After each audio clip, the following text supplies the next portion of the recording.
Hello everyone, welcome to the session. मेरा नाम है विष्णुदत्त। आज की इस क्लास को शुरू करते हैं। प्रीवियस ईयर क्वेश्चन हम लोग कवर कर रहे थे और 2023, 2022, 21, 20 ये सारे पेपर हमने कवर कर लिए और उसके बाद हमने 2019 का पेपर शुरू किया था। ये लास्ट पार्ट है, ये सिर्फ 3 पार्ट में कवर होगा, इसके बाद इसका कोई पार्ट नहीं आएगा। तो 19, 20, 21, 22 और 23 पिछले 5 साल के प्रीवियस ईयर क्वेश्चन मैंने आपको करवा दिए। सबके 4-4 पार्ट है, लेकिन इसके 3 पार्ट है। ये सारे के सारे आपको हमारी जो प्लेलिस्ट है मैथ की वहां पे मिल जाएंगे, जाकर के जरूर देखिएगा। और इसके बाद फिर और कुछ लेक्चर हम आपके लिए प्लान कर रहे हैं, उन पे फोकस करिएगा। ठीक है, चलो शुरू करते हैं आज के इस क्लास को। शुरुआत एक खूबसूरत सी इंफॉर्मेशन के साथ होगी। Information is regarding to this comprehensive guide book. इस गाइड बुक में आपको हर वो इन्फॉर्मेशन मिलती है जो सीसेट की प्रिपरेशन के लिए आपको चाहिए। इस एग्जाम का पैटर्न क्या है, कौन से कंपोनेंट से सवाल आते हैं, कौन से टॉपिक इंपॉर्टेंट हैं, कौन से लिस्ट इंपॉर्टेंट है, क्या स्ट्रेटेजी फॉलो करनी चाहिए, कौन से सोर्सेज पढ़ने चाहिए, सब कुछ है इसमें और एब्सोल्युटली फ्री है। इसी वीडियो के डिस्क्रिप्शन में इसका लिंक है। एक और बहुत ही महत्वपूर्ण इंफॉर्मेशन इसके अलावा भी मैं आपको यहाँ पे आपके साथ शेयर करूंगा कि आप हमारे ब्लॉग से भी जुड़ सकते हैं। ठीक है, आप किसी भी एग्जाम के लिए प्रिपेयर कर रहे हैं, यहाँ पे मैं पर्टिकुलरली आपको सीसेट के पेपर के बारे में ही बताऊंगा। आपको क्या करना है कि हमारी वेबसाइट ज्वाइन करनी है। गूगल पे आप सिंपली लिखेंगे edutap.co.in, तो हमारा ये जो वेबसाइट का पेज है ये ओपन होगा और यहाँ पे आप फ्री मटेरियल में जाएंगे तो यहाँ पे ब्लॉग का ऑप्शन आता है, ये देखो। तो आपको यहाँ पे डिफरेंट ब्लॉग मिल जाएंगे और जिस भी एग्जाम के बारे में आप जानना चाहते हैं उसमें यहाँ कैटेगरीज पे आपको जाना है। और यूपीएससी सीसेट है, जैसे यहाँ पे आप देखोगे सीसेट पे अगर आप जाओगे तो आपको सीसेट से रिलेटेड ब्लॉग हमारे मिल जाएंगे। जैसे क्या सीसेट का पेपर टफ है, बेस्ट ऑनलाइन कोचिंग, क्या सीसेट रिमूव करने जा रही है UPSC, marking scheme, reasoning, math, previous year question, what is CSAT, best book, preparation and strategy, सब कुछ मिलेगा। जैसे मैं एक सिंपल सा ऑप्शन खोलता हूं, ये वाला प्रीवियस ईयर क्वेश्चंस, ठीक है, इसको हमने किया रीड नाउ, तो आप यहां देखेंगे कि आपको एक तो पुराने पेपर्स का लिंक मिल जा रहा है।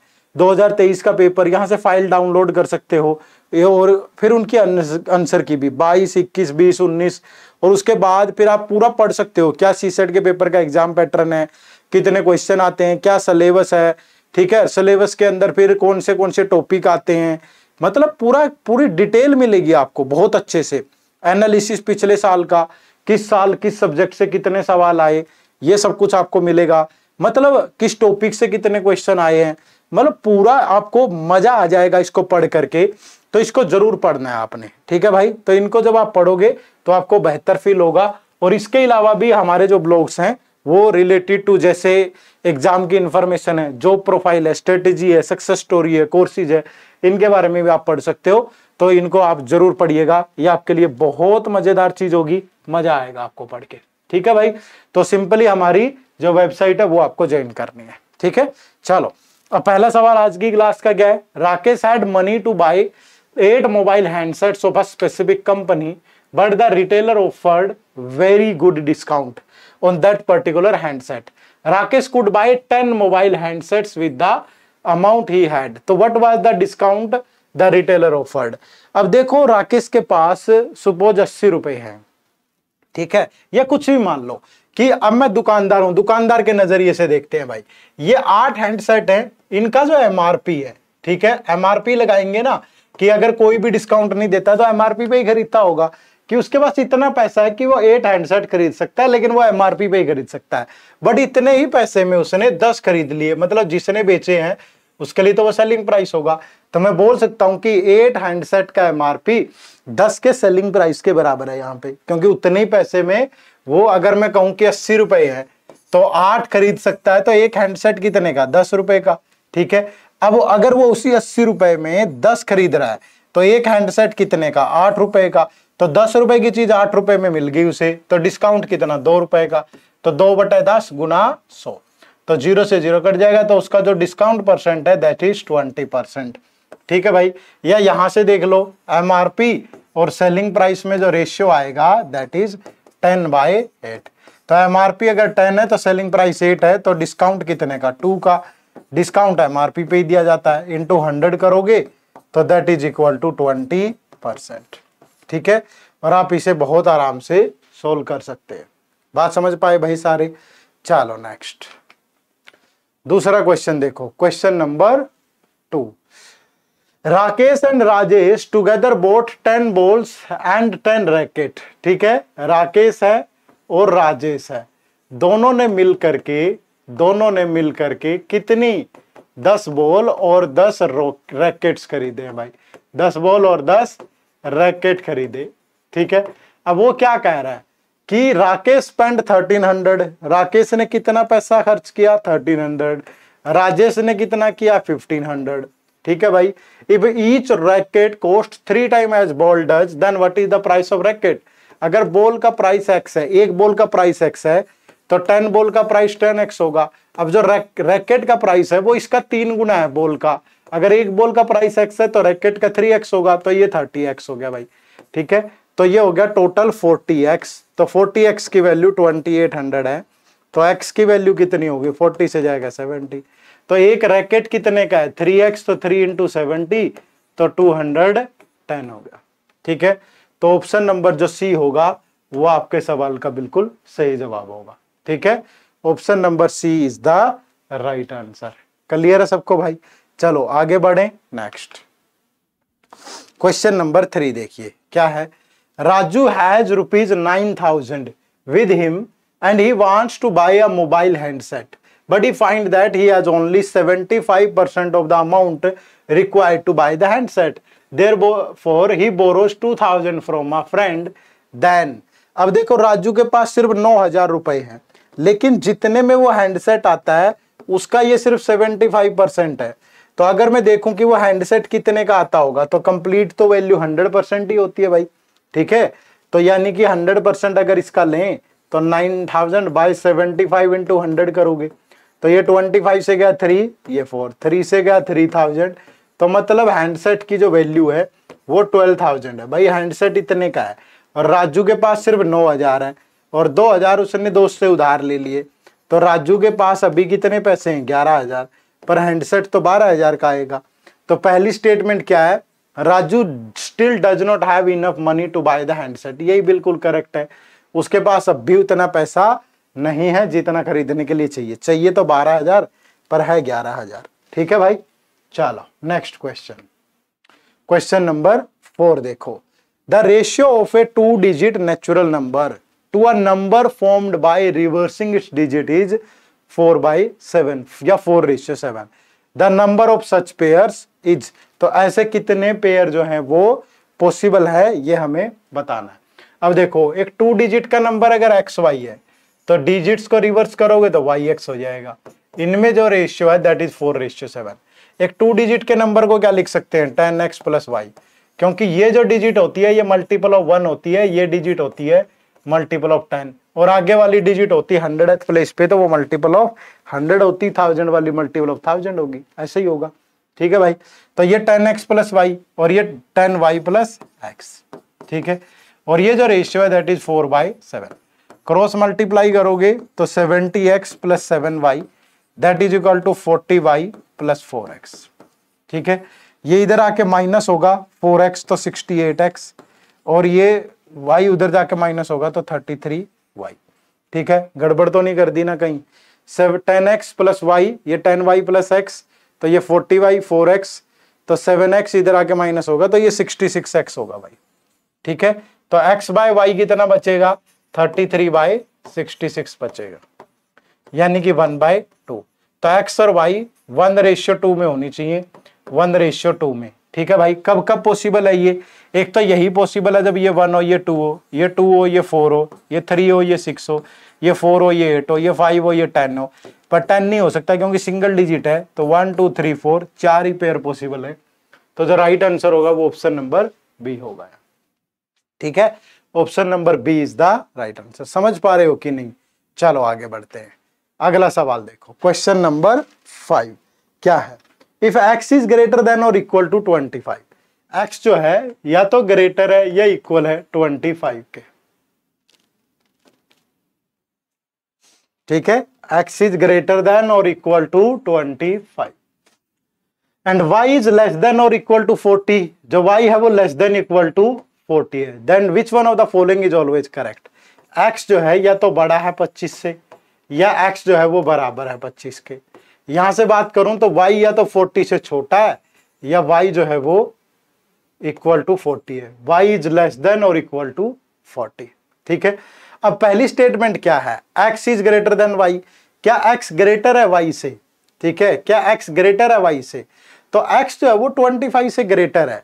x is greater then y बोल रहा है ना, x इज ग्रेटर देन और इक्वल टू 25, तो x इज ग्रेटर देन 25। ठीक है भाई, और जो y है y इज लेस देन 40। ठीक है, अब वो कह रहा है कि x is greater then y। क्या जो x है वो y से बड़ा है? ये जरूरी नहीं है भाई। अब ये हो सकता है कि ये 26 हो और ये 39 हो, ये तो तब भी सेटिस्फाई करता है, लेकिन तब तो बड़ा नहीं आता, तो डेफिनेटली नहीं बोल सकते। नेक्स्ट है कि y minus x is greater then 15, कि y माइनस एक्स जो है, अब y की मैक्सिमम वैल्यू अगर मैं 40 लूं और x की मिनिमम वैल्यू जो मैं वो 25 लूं, तो भी दोनों का डिफरेंस 15 ही आएगा, लेकिन वो तो कह रहा है कि ग्रेटर देन 15 है, तो ये दोनों गलत हो गए। नेक्स्ट है कि y minus x is less than और इक्वल टू 15, ये सही है, क्योंकि y की मैक्सिमम वैल्यू 40 है और x की मिनिमम वैल्यू 25 है, तो y माइनस एक्स जो है या तो वो 15 होगा या लेस देन 15 होगा भाई। ठीक है, तो ये स्टेटमेंट बिल्कुल करेक्ट है, यहाँ पे option number C is the right answer. ठीक है, चलो नेक्स्ट क्वेश्चन नंबर 6 देखिए क्या है। अब ये अच्छा सवाल है टाइम एंड डिस्टेंस का। X Y and Z are 3 contestants in a race of 1000 meter. एक रेस है भाई, यहां से दौड़ के यहां पहुंचना है सबको, और ये जो रेस है ये 1000 मीटर की है। ठीक है, assume that all run with different uniform speed. X give Y a start of 40 meter. X यहां से दौड़ता है और उसने कहा कि तू आगे खड़ा हो जा, तो एक्स ने वाई को अपने से 40 मीटर आगे खड़ा कर दिया भाई, यहां खड़ा हो गया। एंड जेड स्टार्ट ऑफ, और जेड को कहा कि तू और भी कमजोर है इसलिए तू थोड़ा और आगे खड़ा हो, तो जेड यहां खड़ा हो गया 64 मीटर आगे। ठीक है, तो if y and z were to compete in a race of 1000 meter, how many meter start will y give to z। अब पहले सिर्फ इतना सा देखो ना कि डिफरेंट स्पीड है सबकी, लेकिन टाइम तो कांस्टेंट है, तो सेम टाइम में x ने पूरा कितना ट्रेवल किया 1000 मीटर। ठीक है, उसी सेम टाइम में y ने कितना ट्रेवल किया, 40 आगे से दौड़ा तो 960 मीटर। ठीक है, और उसी सेम टाइम में z ने कितना ट्रेवल किया 936 मीटर, क्योंकि 64 मीटर आगे खड़ा था। और ये आप कंसेप्ट ध्यान रख लीजिएगा, जब भी टाइम कांस्टेंट होता है ना, टाइम क्या होता है, कांस्टेंट होता है, तो जो स्पीड होती है वो डायरेक्टली प्रोपोर्शनल टू डिस्टेंस होती है। तो यहाँ पे इन तीनों की स्पीड में जो रेशियो है एक्स वाई और जेड, वो डिस्टेंस इनका, ये 1000 दौड़ा है, ये 960 और ये 936, तो यही रेशियो इनकी स्पीड में भी होगा। जो रेशियो डिस्टेंस में है वही स्पीड में होगा, क्योंकि टाइम कांस्टेंट है। ठीक है भाई, अब हमें y और z के बीच में रेस है, अब y और z की स्पीड पता है हमें ये है। ठीक है, तो इनका डिस्टेंस भी इसी रेशियो में होगा भाई, जब इनकी स्पीड इस रेशियो में तो डिस्टेंस भी। अब वो कह रहा है कि रेस y और z के बीच में है और y रेस जीत रहा है, क्योंकि y तो पूरा 1000 दौड़ेगा अब, तो वो कह रहा है कि z को कितना आगे खड़ा करे। ठीक है, कितना आगे खड़ा करेगा वो, तो अगर y जीत रहा है तो y तो पूरा 1000 दौड़ेगा, तो 960 की वैल्यू 1000 है, तो 936 की वैल्यू निकाल दो। तो यहां से 1 की वैल्यू होगी 960 बाय 1000 इंटू 936, तो ये 0 से 0 क्यों उल्टा लिख दिया हमने, एक सेकंड भाई। ठीक है, उल्टा लिख दिया हमने, 960 की वैल्यू 1000 है, तो 1 की वैल्यू 1000 बाय 960, तो 936 की वैल्यू इंटू 930, ये 0 से 0, 4 से कटेगा 25, 4 से कट गया 24, 24 तिया 72, फिर बच गया 16, 24 निमा 216, तो ये कितना दौड़ेगा, 25 निमा 225, 75 और 22 97, तो 975 ही दौड़ेगा। तो अगर Z सिर्फ 975 दौड़ेगा तो उसको स्टार्ट कितने का मिलेगा, 25 मीटर का। तो Y और Z के बीच में अगर रेस हो 1000 मीटर की, तो Y Z को स्टार्ट देगा 25 मीटर का। कंसेप्ट क्या था कि जब टाइम कांस्टेंट हो तो speed is directly proportional to distance. ठीक है, चलो नेक्स्ट देखो question number 7। The number of parallelogram that can be formed from a set of 4 parallel lines intersecting another set of 4 parallel line. 4 parallel line को काटते हुए। ठीक है भाई, तो देखो 4 पैरेलल लाइन होंगी 2, तो नंबर ऑफ पैरेललोग्राम कब बनेंगे, ऐसे ही बनेंगे ना काटने से, ठीक है भाई, इंटरसेक्ट करने से। तो हमेशा ध्यान रखना यहाँ पे जो नंबर ऑफ पैरेललोग्राम होंगे ना वो क्या होंगे, NC2 इंटू NC2। n क्या होंगी यहाँ पे, n होंगी नंबर ऑफ पैरेलल लाइन, कि कितनी पैरेलल लाइंस को काट रही है। तो यहाँ 4 पैरेलल लाइन है, 4 ही पैरेलल लाइन को काट रही है। तो 4C2 का मतलब 4 इंटू 3 डिवाइड बाई 2, और 4C2 का मतलब 4 इंटू 3 डिवाइड बाई 2। तो 2 2 जा 4, 4 3 12 3 36। तो कितने पैरेललोग्राम बन जाएंगे, 36। तो ऑप्शन नंबर जो डी होगा वो आपके सवाल का बिल्कुल सही जवाब होगा। ठीक है भाई, बात समझ पाए सारे। चलो नेक्स्ट क्वेश्चन नंबर 8 देखो। If the numerator and denominator of a proper fraction are increased by the same positive quantity, same positive quantity. Proper fraction क्या होते हैं, अगर आपको यही नहीं पता कि प्रॉपर फ्रैक्शन क्या होते हैं तो आप कहां से सवाल सोल्व कर लोगे। प्रॉपर फ्रैक्शन होता है x बाय वाई, ठीक है, और इम्प्रॉपर फ्रैक्शन होता है x बाय वाई। आप कहोगे सर दोनों में सेम लिख दिया आपने, तो फर्क है, यहाँ पे x लेस देन y होगा और यहाँ पे x is greater then y, ठीक है। इम्प्रॉपर में न्यूमरेटर बड़ा होता है डिनोमिनेटर से, प्रॉपर में छोटा होता है। तो अगर मैं कोई भी ऐसा फ्रैक्शन ले लूं जैसे 3/5 है, ठीक है, अब वो कह रहा है कि both bye the same positive number, numerator और डिनोमिनेटर दोनों विच इज ग्रेटर देन 0, दोनों को इंक्रीज कर दें, तो रिजल्टिंग फ्रैक्शन क्या होगा। अब 3/5 है, अगर मैं दोनों में 1 1 ऐड कर दूं तो ये तो 0.6 था, तो 4/5 0.8 होगा। दोनों में 2 2 ऐड कर दूं तो ये 5/7 होगा। तो 5/7 क्या होगा, यहाँ 4/6 होगा ना, 2/3 यानी 0.66 आ जाएगा। ये 5/7 होगा, तो 5/7 क्या होता है, 14.71 समथिंग।